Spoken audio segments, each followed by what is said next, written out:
Hi, welcome back to my channel. My name's Liv. I'm an independent author. We're trying out a little temporary setup today because I'm recording on my phone because I think my phone might actually record in higher quality than my camera, which I'm not thrilled about, but it's easier to record on here than my camera. So like getting this set up versus my camera and then taking the SD card out versus just airdropping it and it's just a whole thing. So I'm trying it out. We'll see. I might not stick with it. New background, I am at my mom's house right now, my mom's new house, because she just moved, which means I get to go through lots of storage boxes of things and sort through them. And that brings us to the subject of today's video, because some of you probably saw me put out a poll on my Instagram story the other day about which video I should film next, and this is neither of those. The ones on the poll are coming. I saw an opportunity for this one and I took it because, there's some gold in my pile. I found some stuff that I was just like, this is gold. And then again, I'm probably the only one who cares, but it's fine. So, this could be anywhere from elementary school to high school, because the box that I pilfered this stuff from was not super organized. And that is completely on me because it was my job to organize the box in the first place. All right. So we're going to start off strong with my journey to the gold fields. And I will be time-stamping this video, and I'm also well aware that this could easily go like over an hour. I'm trying not to put out a video that's longer than an hour. So I might just cut myself off and do another part of this another day. And I've already wasted like 5 minutes explaining what I'm doing. We're going to start off strong with my journey to the gold fields from 4th grade, because that is the year that we learned about the gold rush. It's also the year that I was gifted a copy of the Oregon Trail version 5 for the Windows XP. What is wrong with my voice right now? I cannot be reading if my voice already sounds like this. Okay.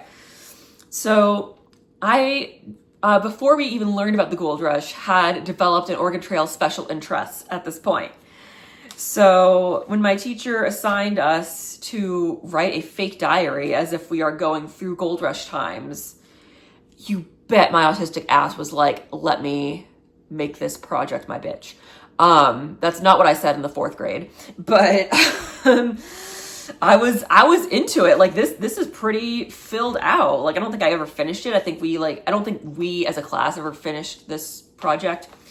But I remember my parents, neither of which drank coffee or tea, had to steal little instant coffee packets from their work, to dye the pages on the inside to make them look old. And then there's also this map that the teacher gave us of Gold Rush, and this is one of those things where I'm like, I know more than you because I'm playing Oregon Trail 5. I know all these different routes. I know what I'm doing. My eyes are a little bit itchy because I ate raw Delaware honey for like 6 months, and now I'm in Oregon, and now I'm taking Zyrtec and hoping for the best. All right. So April 22nd, 1850. I'm guessing we began this project on April 22nd, 2005. But I'm just going with it. April 22nd, 1850. All right, Independence, Missouri. Today we are about to leave our home on a long journey west to California and the gold fields. We have to leave behind a lot of things. I packed a few important things such as my blanket and a scarf. I made these things myself. There are a few cattle pulling the wagon, and we brought some extra grass. That's interesting that I said cattle, because Oregon Trail Live would have known that oxen were the way to go. Maybe that's what I'm talking about. I don't know. Right. It is not easy leaving home, though there will be 28 other kids my age on the wagon. I guess there are 28 other people in the class. I was told to bring this journal to write about the journey west. I was also given a stick used for writing called a pencil. I've tied my hair back before putting on my sunbonnet to prevent it from blowing in my face. I hate to leave behind so much, especially my best friend. She lives in another city and will not be traveling with us. Ooh, I bet that's a reference to my friend who was in another class. I'm guessing now, I think the teacher gave us like different like prompts every day. It's like, this is what happened on the trail in our wagon that we are in. This wasn't like me making up my own wagon scenario. Okay, this was me responding to the wagon scenarios that we were given in class, if I had to guess. All right. I also brought a doll I made out of corn husks to play with in case I am bored. Okay, if you ever, I keep interrupting myself, but if you lived in San Jose, California, or if you did this anywhere else, and you went to the Children's Discovery Museum and you made corn husk dolls, core memory for me. Okay. All right, I've heard about the gold fields and I'm very excited to see them. Gold is only found in California, so the town is traveling west. My best friend's parents do not care for gold and are staying in Missouri. Before the candle goes out, I will take a quick look at the map attached to my book. My parents said it marks the path to these gold fields in California. I've also planned to sew an apron for cooking tomorrow. I made a sack to put gold in. It isn't very big though. All right. May 2nd, 1850. We've encountered a tribe of Indians. Ooh. Let me rephrase that because this was 2005. We've encountered a tribe of Native Americans that won't let us cross Little Blue River. We've started a trade. The Native Americans said that if we gave them meat, they would let us go. We gave them some of our cattle meat, but they said they needed something warm. I was the only one who packed a scarf. I decided that it wasn't my best work and that I could make a new one. Now all we need to do is find a spare candle, which we are having trouble with, and then we can pass. I wonder if this is like a whole class role play scenario that we were talking through, or if we were just given a prompt and then we all wrote our own response to it. Because I have no memory of it. The Native Americans have given us a day, and if we don't complete the task, they'll fry us for dinner. That's scary. What? That seems a little bit problematic. Oh, looks like we just found one and won't end up in somebody's stomach. Still scary. Well, anyways, we are now crossing the river. The candle is about as big as a quarter, so I'll stop writing. Oh yeah, and the apron was a success. Oh, yes, I've formed a rubber thing shaped like a bus called an eraser. Oh my gosh, okay. I don't know where bus is currently. Little war flashback for 4th grade me, because my mom packed up a bunch of stuff in my room because I was still in Delaware when she moved. But in my first Reading My Old Writing video, I showed you guys bus, the bus eraser. I don't think in 1850 we knew what a school bus was. But I felt the need to include bus in my Oregon Trail journal. I used candle wax and it came out dirtyish yellow. I like that color. That's so cute. All right, May 4th, 1850. It is rainy today. Just the other day we found some amethyst.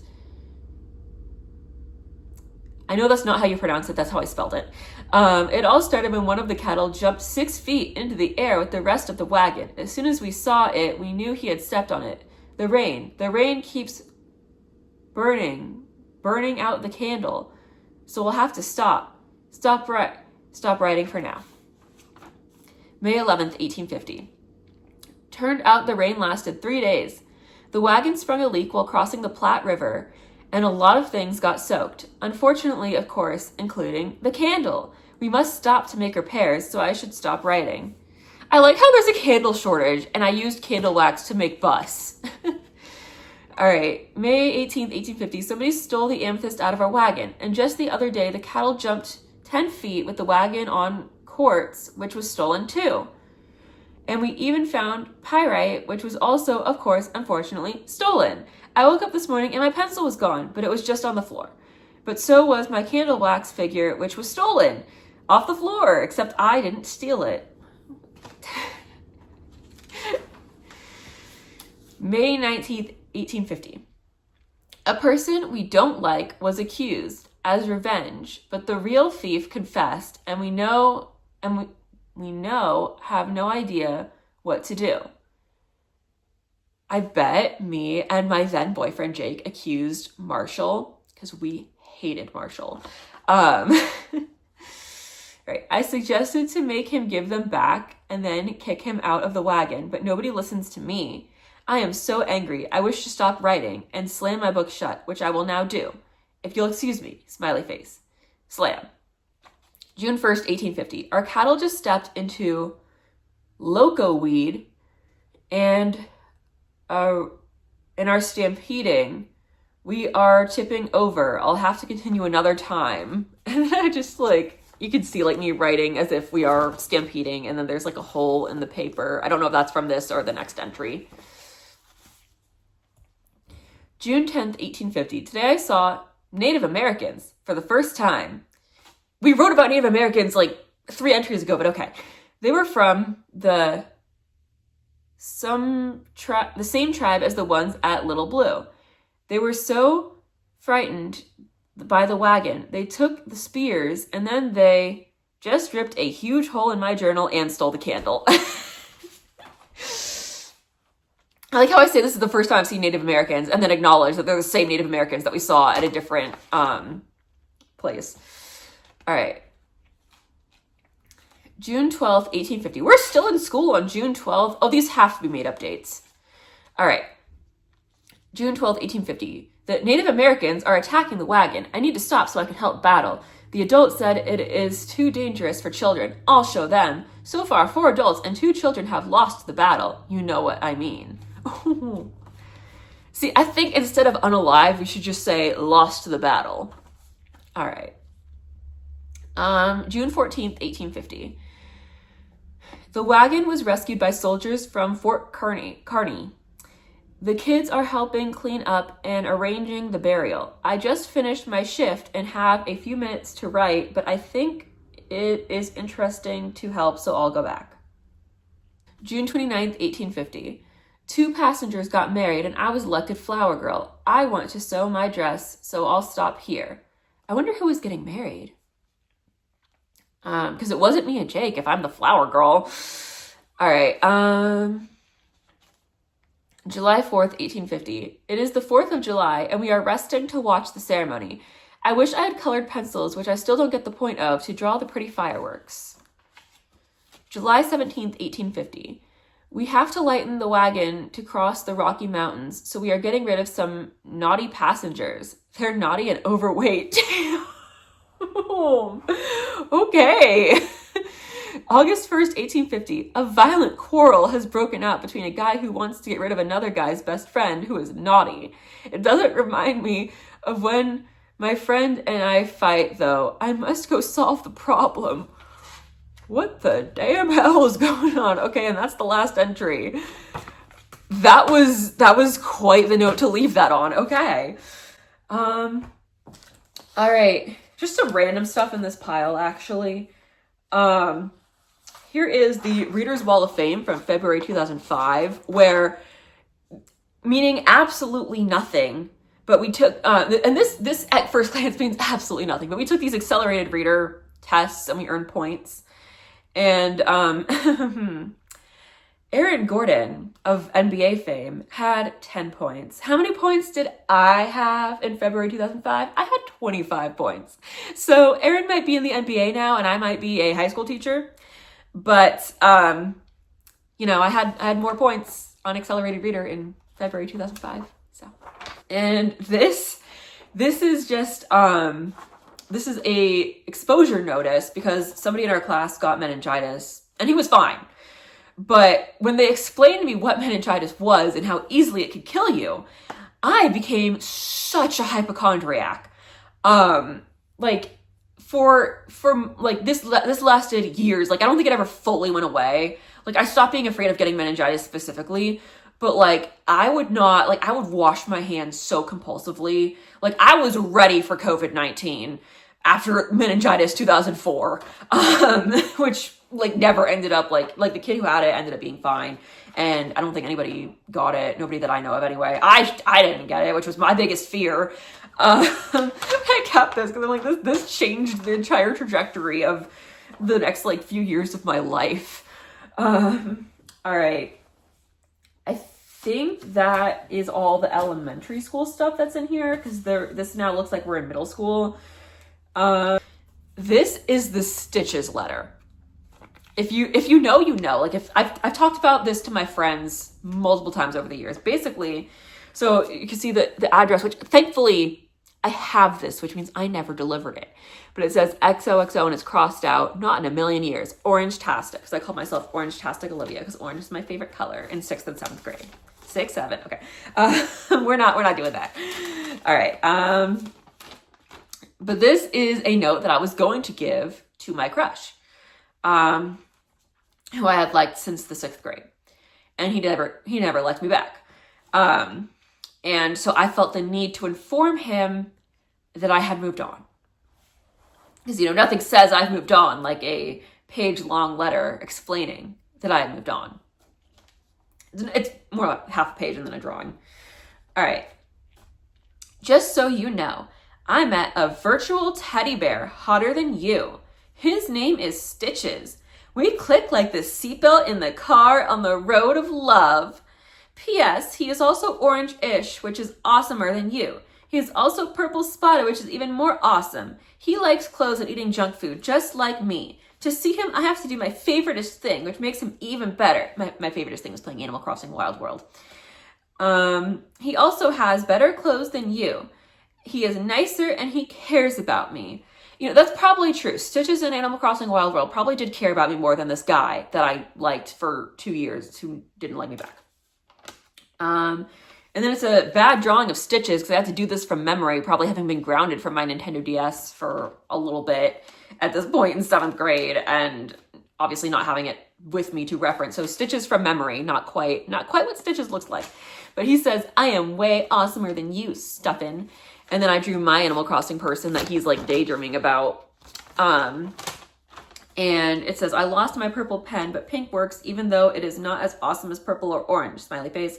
And then I made a Punnett square showing that me and Stitches would make hot teddy humans. So once again, thank you to God or the universe or whatever you believe in for giving me the foresight to not give this to my crush. I don't think I could have come back from that. This is an excerpt from my autobiography, my memoir that I started writing in the 7th grade. And I'm pretty sure this is the only page I wrote. But it was called Crushed Again. And somewhere in here is actually, this is the title page, Crushed Again. And this is the dedication. And it says, to my friends who sorta help me out with boys. And it's my friends trying to take off my sign that I'm holding up that says not here so that my crush doesn't see me. Well, I think his friends in the background bully me. Oh, there's drawings on this one too. Yeah. I don't think I need to explain this. Okay. So my memoir that I began in the 7th grade. All right. It seems like every time I get a crush, it gets stronger than the last one I ever got. But I guess it's part of growing up. Like when your parents mark your height on the wall as you get taller. And then there's like a love meter. Like it's measuring height. I don't know why it says I wrote this last year at the top. I guess I was re-referencing this in 8th grade for something. All right. Pretty soon the crush-o-meter explodes. The problem is that mine goes faster than the guys that I like, and I'm not so flexible to stay at a comfortable crush level. Just like I won't stay at 5'2" forever. Ha! I'm 5'8" now. Ha ha! All right. What does stay the same is a few qualities in guys that I like. Example, blonde hair, skater dude hairstyle. So like, before it was called the Bieber swoop, okay? The Bieber swoop, okay. Into sports and tall. This is funny to me because, yes, the guy that I obsessed over in 6th grade had blonde hair, but then the second crush that I had in 7th grade had brown hair. He was also tall and into sports. And the guy I liked over the summer was like literally none of that. So I don't know. Let's see. Every girl has those qualities. Every girl has those qualities. I was like, what? Okay. I'm not very flexible with them either. That's why it took a while for my current crush to develop. For one thing, his hair is the same shade as mine, golden brown. Another thing is that he's not very successful academically. Sometimes I'm not either. Points at probably misspelled word. So he might not always know what I'm saying. Oh, I was such a little asshole. Okay. He fits most of the other qualities though. Okay, so I do at least acknowledge that this crush had brown hair, not blonde hair.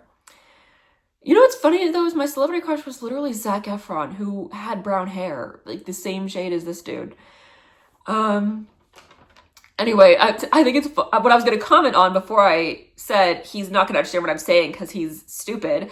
What I was going to say was that it's funny because I had these very specific qualities that I looked for in guys to have crushes on, and I ended up being a lesbian. So, okay. Also, he makes me get this dorky smile whenever I laugh. And then I did like a before and after of that. Okay, well, that's all I wrote.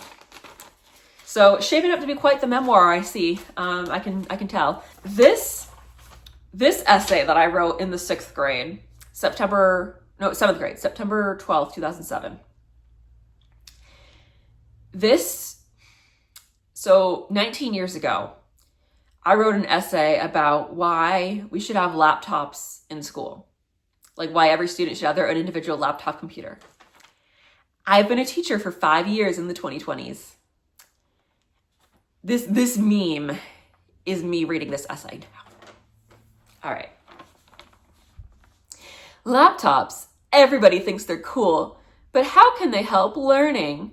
Well, for instance, you have to run down to the computer lab, or you won't have to run down to the computer lab anymore. It's easier to revise things, and it's easier to carry because you can program books and work into it. All things that are true, actually. Like, I stand by all of that. Like computer lab, we don't need that. Maybe like my compromise would be a cart of Chromebooks at the front of the room, but we'll get there. All right. First, I mentioned that you won't have to run down to the computer lab. That means you won't have to reserve time or wait for people to finish. You have more time to work on stuff. Next, we have the fact that revising is easier. Microsoft Word will tell you if you spelled something wrong or messed up on your grammar, and you won't have to waste paper writing your second draft. See, I stand by that. Then we have what my 7th grade English teacher, Miss Bronzini, called a beagle butt, because she was talking about it's a rebuttal, but she was like, she called it a beagle butt because she was compared to like her beagle, like butting in to interrupt her doing work. Something like that. I just remember she called it beagle butts. All right. Now, with IMVU and MySpace and other games and websites, you may think this is a bad idea. But the good news is you can uninstall games and block websites. Oh, you think you could do that? Those kids will always find a way. Let me tell you, they might not be able to figure out the directions to the assignment that are plainly written out for them, but they will find a way around any website that you block. All right. Last, we have that you can program everything into it. All you have to carry is a laptop and lunch.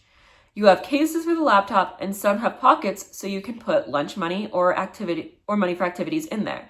No more 50-pound binders, books, and school supplies.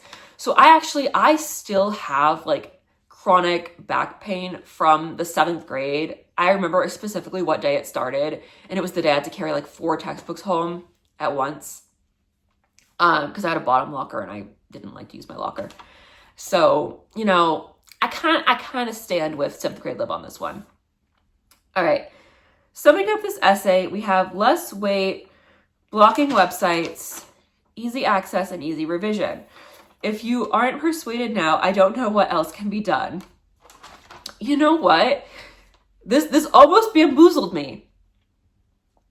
All right, this almost bamboozled me, but I would like to argue with 7th grade Liv on this counter argument here. I would like to show her a day in the life of a high school teacher in 2026 and then have her rewrite that rebuttal.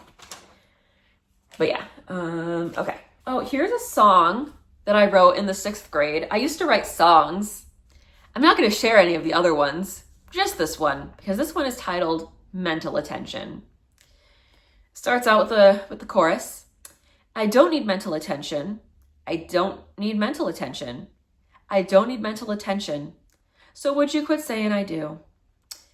And no, I'm not going to sing it. No, I don't. Though everyone says I do. I don't. Though it sure looks like I do. No. Hey, everybody. I ripped a smile from a paper lunch bag, and I don't need mental attention. Okay, so the specific moment that inspired this song was me. I ripped out a piece of my lunch my like brown paper lunch bag, and it was shaped like a smile. And so I held it up to my friend. I was like, I made a smile. And then she points at me. She's like, Liv needs mental attention. And then I wrote this song. Okay. And then repeat the chorus. And then, hey, okay, I'll tell you the truth. I'll stand on the bench and shout it out. Shout it out. 'Cause, and then repeat the chorus. It's not true. It's not true. No, no. No, no. Don't listen to what they say. 'Cause we all know it's not true. No, no. Repeat the chorus. Okay, I confess.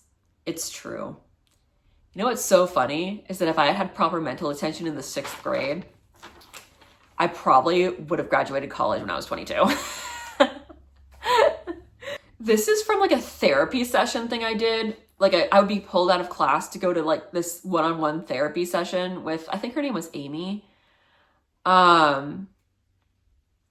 It's from April 3rd, 2008. I don't know what the prompt was, but I said, I have 5 things on this list. 1, it's not all my fault. 2, ignore them. 3, express myself. 4, believe in myself. And 5, stand up for myself. And she wrote back, 1, you are so self-aware. 2, you are so incredibly talented. 3, you are going to be an amazing writer. You know what? If Amy's out there, I think that's her name, Amy, this counselor, I did become a writer. 4, you have a great sense of humor. Thank you. Thank you, Amy. Sometimes I think I'm funny. 5, remember you are a gift to anyone, friends, family, boyfriends, girlfriends, etc. And 6, remember to listen to yourself. You have all the answers. My parents probably hated this lady.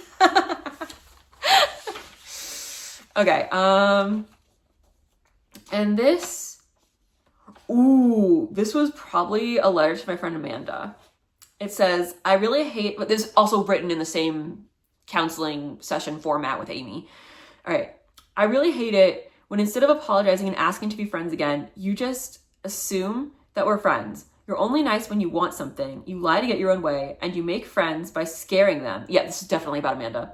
If we fight like this, I don't really think we should be friends. We'll go back to Amanda. There's more about her in this pile. What is this? Oh, this was me and my friend Laura's fake family that we made. We had to do like this DNA project, but that's me and my friend Laura. I miss her so much. We just like fell out of contact, and like I don't have her phone number, but I have her on Facebook, but then she doesn't use Facebook. But Laura, if you're out there, I miss you, girl. Let's talk. Let's see that. We're definitely saving this. Ooh, this was a note to my friend Eliana. You can tell I cared about her so much with the effort that I put into this note, which I apparently didn't give to her. It says, I know I promised someone that I wouldn't do this, but I cannot take it anymore. I'm sick of you getting me into trouble like this. Oh yeah, because we would always get into trouble. Like our little friend group would always get into trouble, and it was always her fault. Well, in my perspective, it may well have always been her fault, but definitely in my perspective, it was always her fault. All right. I can't be friends with you anymore because you're clingy, you wear clothes that belong in the basement, you carry a purse, and you act like you're 5. I'm sorry, but I can't be your friend. You know what's so funny is that we're not friends anymore. And it's not because of this note that I wrote in the 7th grade. And I promised basically, so I had a friend named Aaliyah, and I stopped being friends with Aaliyah because she thought I was too clingy. And then I became friends with Eliana the next year, and then emailed Aaliyah, and I was like, holy shit, girl, I get it. Like, I am in your shoes. And then me and Aaliyah actually made up. She was like, actually, I was an asshole to you, and I'm sorry. And then we made up and became friends again until she ghosted me in the next year.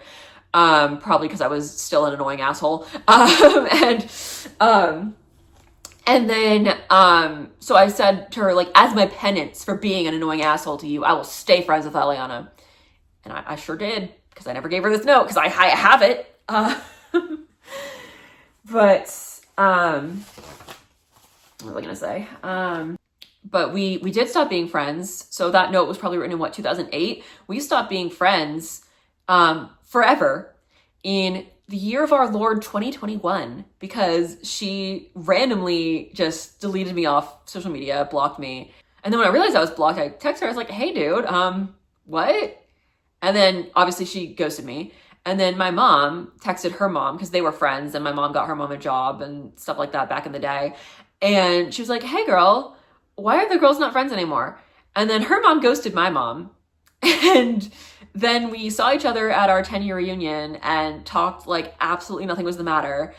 And then she left, and then the class president was like, dude, what the hell happened between you guys? Because she was so scared when I told her you were coming. And I'm like, your guess is as good as mine, dude. I have no idea. But like all the years of being so toxic to each other, because like I'm not gonna lie, I was so toxic to her. She was toxic to me. I was toxic to her. It was a whole thing. Like we were not, like in the end, we were definitely not compatible as friends. We were very different. Just to the kind of things that's not just like we can have our differences on those things. It's more like, I don't know.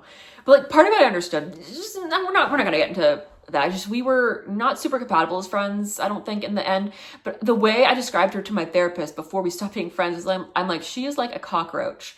Like, or we are each other's cockroach. Like, we are so toxic for each other, but the amount of times our friendship has ended and like we become friends again after having a fight. Like, we didn't speak to each other for most of senior year of high school and then made up at the end of the year. Like, we would constantly stop being friends and then be friends again. Like, the amount of times that has happened, like, we are so toxic for each other, but we will never stop being friends because we are each other's cockroach. We will never die.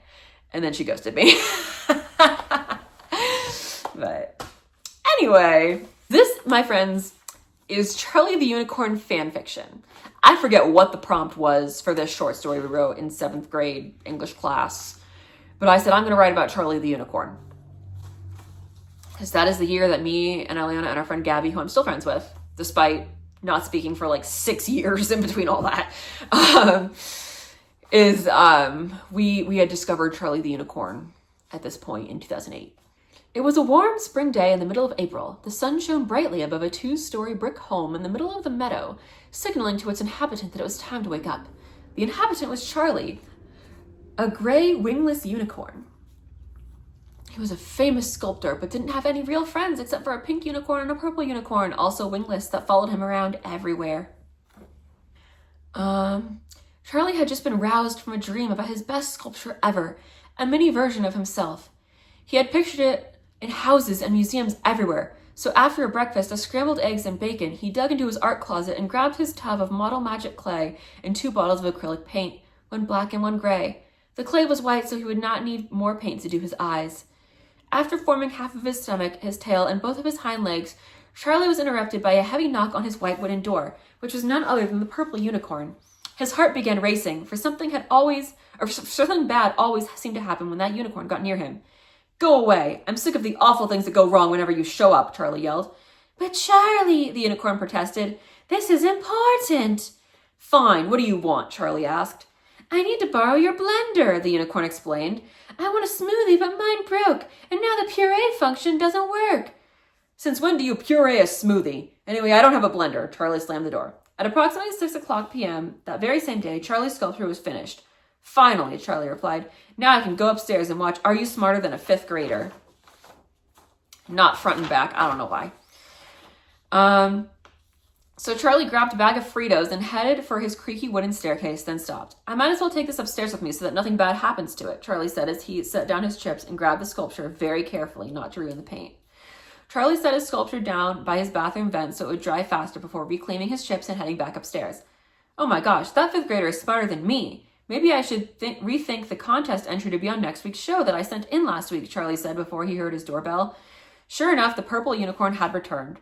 Since Charlie figured this, he slowly went downstairs but forgot to set his Fritos down before going to the door. After about 2 minutes, Charlie finally reached his destination and opened the door. What now? Charlie asked. Can I watch your TV? Mine's broken, the unicorn asked. So Charlie took the unicorn upstairs. Can I have some? The purple unicorn pointed to Charlie's corn chips before either of the boys had a chance to sit down. I'll get you your own bag. Just don't touch anything while I'm gone, Charlie replied. Once Charlie left, the purple unicorn saw the sculpture in Charlie's bathroom and raced over to pick it up. Cool, the unicorn said as he set it back down. But wait a minute, the unicorn thought. Why is there a white spot on the sculpture? And why is there gray paint on my hooves? Oh no! After drying his hands on a bath towel, the unicorn raced to find a way to hide the sculpture. Next week's show is a battle between Miss Sweetwater's class and Charlie the Unicorn, who should be sure to drop by at, said the host before the sculpture crashed into the TV. and that's where it ends. I don't remember it ending there. Like, it's not like I'm missing a page. Like, I remember there being like a confrontation between Charlie and that unicorn, and that being why he like missed the announcement that he was going to be on Are You Smarter Than a Fifth Grader? I don't know. Please. All right. So, okay. This is a trust test that I came up with to see if I could trust my crush who didn't like me back. His initials were CC, so we're calling him CC. All right. Step 1, piss off you-know-who to get him to bring CC over. You-know-who was his best friend, Drew. Were they best friends? Drew alleged they were best friends. I don't know if they were actually best friends, but piss off Drew to get him to bring CC over. Step 2, do anything you can to get CC to pull the list of fake instant messages out of my backpack or take it from you. Oh, so I had like some fake instant messages printed out that me and my friend were talking about him, and I wanted to see if he would like take them out of my bag or something. I don't know. Step 3, I will be behind the wall, not my normal wall, the other one, when he comes. I'll tell him that I'm in the bathroom. Step 4, give the signal when he has the IMs. What would she do if she found out? Step 5, I will come from behind the wall and say that I forgot my stuff, see him with it, and then yell at him. Step 6, if he doesn't have them, but it looks like he did, I will still yell. Step 7, if he never had it, first I'll ask you how you liked them, say things that will strike interest. I will go behind the wall, and you make sure he takes the fake convo, then give signal to get something from Amanda. Step 8, I'll come back from my backpack, not notice him with the IMs, then leave. Step 9, if he reacts to the IMs, I'll hear, then come back 2 seconds later with the fake IM sheet 2 in hand. I accidentally left it on her desk when I showed it to her. Step 10, he shouldn't be able to go long without saying anything about fake IM sheet 1. Step 11, when he says something, I'll yell at him. So I'm confused. Did we want him to read these fake IMs? But like, it was like to see if we could trust him to not read them, but I also wanted him to read them. And we get to choose from the fake conversation topics. Number 1, I never got over him. Number 2, suckish dance. Number 3, argument with either ex-best friend or bisexual freak ex-best friend. That's lore on its own. I ended up being a lesbian, so. Or number 4, makeover dream.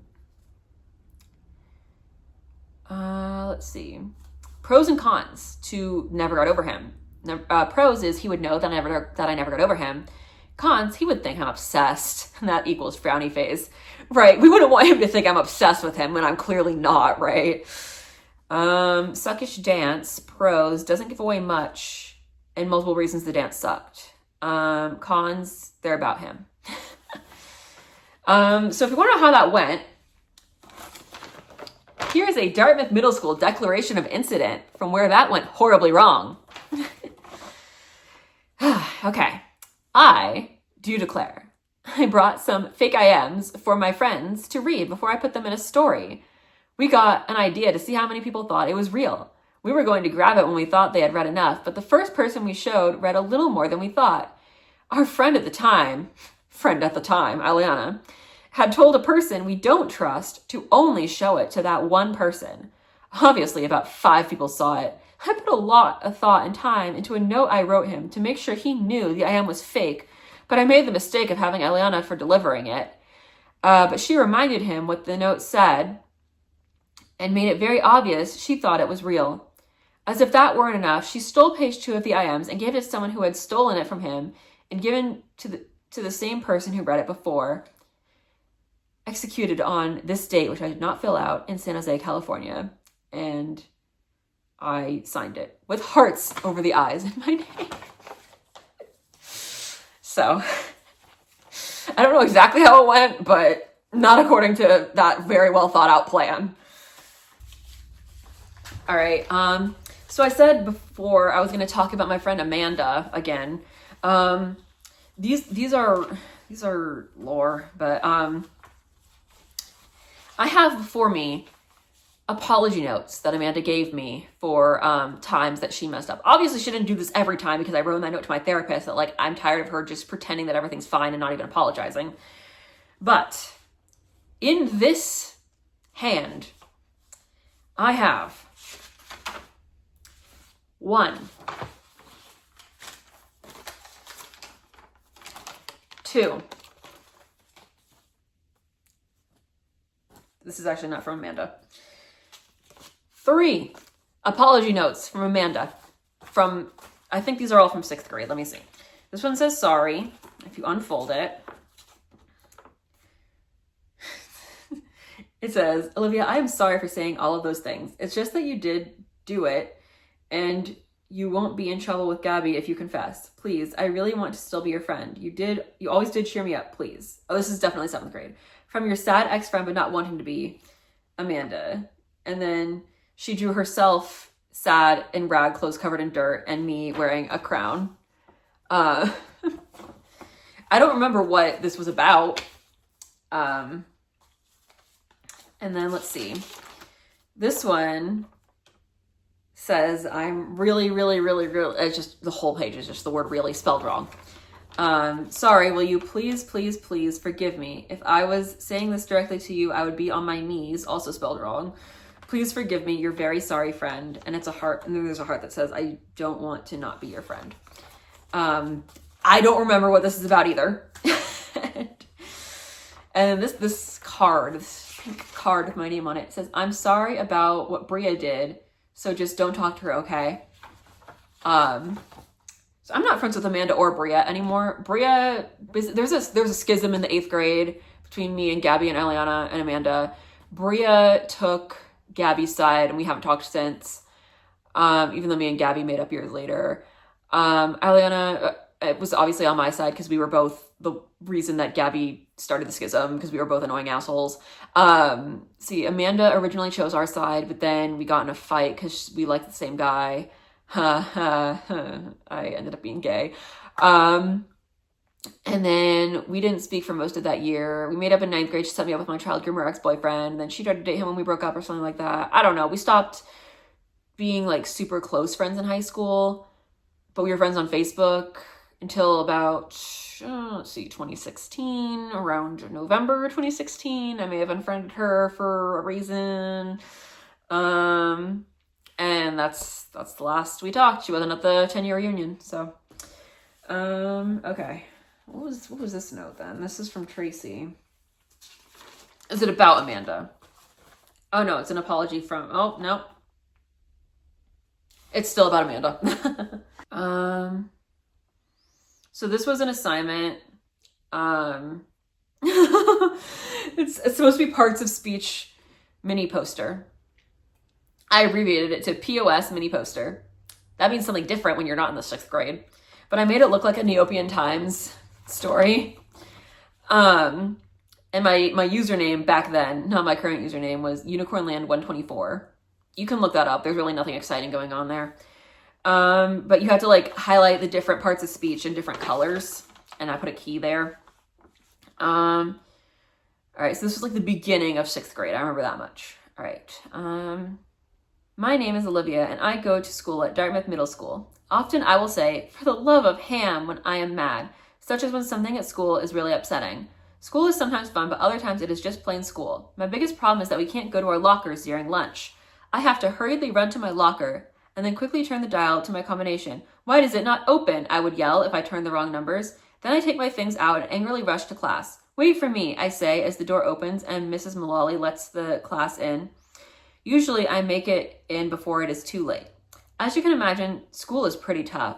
Hopefully you can make it through one day without having to say, for the love of ham, why won't this thing open? Uh-oh, wait for me. That's pretty clever that I put all of them back at the end there. You can tell that was written before the friend group drama of 6th grade. That happened like at the very beginning of the year because I'm like, oh, my biggest problem is I can't go to my locker during lunch, which I still don't know why. I'm not going to read this, but this was a political essay that I wrote in the fall of 2008 when I was in a current events class. I was on the right side of history in 2008, let me tell you. I saw the word homosexual. I didn't know that I knew that word in the 8th grade. I thought I just said gay, but all right. This is a poem. Don't know what year it's from. It says, Olivia, daughter of Dana and Candy, sister of nobody. who feels confident when, who finds cool outfits when, who needs respect, who gives compliments to most people, who fears anything with a stinger. That was like summing up bees, yellow jackets, wasps, mosquitoes. I'm not really afraid of mosquitoes anymore. I think I just lumped them in because I didn't remember ever being stung by one. Like, I would get the bites, but I didn't remember actively being stung by one, and I was afraid that it would hurt. Who believes in true love. Oh, this is from 8th grade. Who dreams about virtual orange dogs with green ears, not the biscuit phase. So after Stitches moved out due to my mad time travel skills in my Animal Crossing Wild World town, Biscuit moved in. And he was as good a replacement for Stitches as any. But nobody could replace my baby Stitches. Okay, I got him on my New Horizons island with my very last Nook Miles ticket when I was like first filling in my town. Like, literally, I like had 2 Nook Miles tickets, and I went on my second trip to get my final villager, and Stitches was there. And he is the only man I will ever need in my life. Anyway, who enjoys chocolate. Born in Santa Clara, resident of San Jose. Okay, I will do a separate video for these. These are Neopets comics that I wrote that I think would have ate if I could have, drawn better and then scanned them in. This is a note about Amanda. Amanda F. is the worst person that ever lived. She will ruin all your crushes. She will beat you up for stupid things. She is unkind to giraffes. She will destroy your stuff. She will scar you for life. She will screw up everything. She has no respect or manners. She will put you down. She is not able to be trusted. A giraffe before Amanda, after Amanda. And there's me before and after Amanda, and I'm like bruised and crying in the second one. Ask anyone. Amanda is the worst person that ever lived. So this is all because she like talked to my crush or something in 8th grade.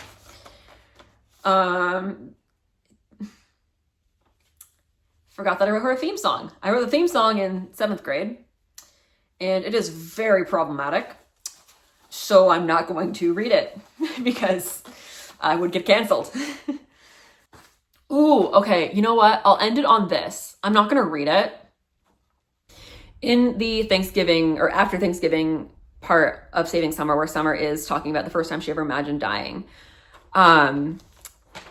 This is a blog post that I wrote physically on paper because I didn't have a Chromebook because it was 2008. And I was in class and I meant to type it up and post it over the weekend, and I never did. Probably a good thing this was never posted. But I adapted this blog post into that scene in Saving Summer where she talks about when the person in her class got hurt and she's like, would anybody care if it was me? And I originally had more detail to all that, but I took a lot of the details out because like that was like I used the blog post, which I wrote about a very real event, which was a girl in my 8th grade class got hit by a car in the crosswalk. She lived. She was injured, obviously, but she lived. And like at the time, like looking back on it now, like I understand it differently than I did in the 8th grade. But I remember like being in the 8th grade being like, yeah, like everybody's freaking out that she broke her leg and never lost consciousness. And everybody, the doctors, the principals, the teachers have told us she is going to be fine. But we get the whole day off from doing work because everybody's so sad and mourning the loss of this girl who was still alive. And I was salty, and it did not help that she dated my crush the year before. She was so sweet though, like super sweet girl. I think we're still friends on social media. We don't really talk, but like I think we still like follow each other. Super sweet girl. So like I took out a lot of the details because I'm like, this is absolutely somebody else's trauma that I don't really want to put in my book. I just needed like a similar reference to kind of put in that blog post, to just kind of put in that, like I think Summer, if I remember correctly, Summer actually wrote a blog post or like wrote in her journal, and I paraphrased this for that. It's been a while since I've reread Saving Summer, but I because like this was such a core memory, like this, like sitting in that classroom thinking like, would anybody have, like, would school be canceled if it was me? making it about myself. Like that was a core memory, and I wanted to incorporate that in there because that was like one of the early signs of like me being suicidal in high school, or I guess this is middle school, was just like feeling like nobody would have cared if it was me. And so I wanted to incorporate that into Saving Summer to kind of show that like this has been something that she's been sitting with for years, is that thought that like people wouldn't care if it was me. So like I did take out a lot of the details because the girl that happened to was like super, super sweet, and she didn't deserve to like have her trauma put on blast in my book so that I could make it about myself. And Summer can make it about herself. But this is the original post. It is quite long. I don't remember if it was this long in Saving Summer. But yeah, this was that. So that's I'm gonna end it on. There's this thing that I'm not even gonna read. But yeah, thank you for watching. I will be back. I have some videos planned out. I should have time in the next little bit to film things. So I'm gonna do a like first half of the year books that I read once I finish the book that I'm reading right now, which should be in a couple days because I am hooked, man. And then I'm gonna talk about why I struggle with writing short stories, kind of like one of the more chatty videos, I guess, is my plan for that. And then I'll probably do a couple more reading my childhood writing videos, and at some point the moving vlogs that me and Cal filmed, I will upload those. I literally have it in iMovie right now. Like to edit this video, I'm gonna have to X out of the iMovie tab that has that, like just waiting for me to render it. It's all edited, just waiting for me to render it and then edit this. But anyway, thank you for watching, and I will see y'all next time I make a video. Bye.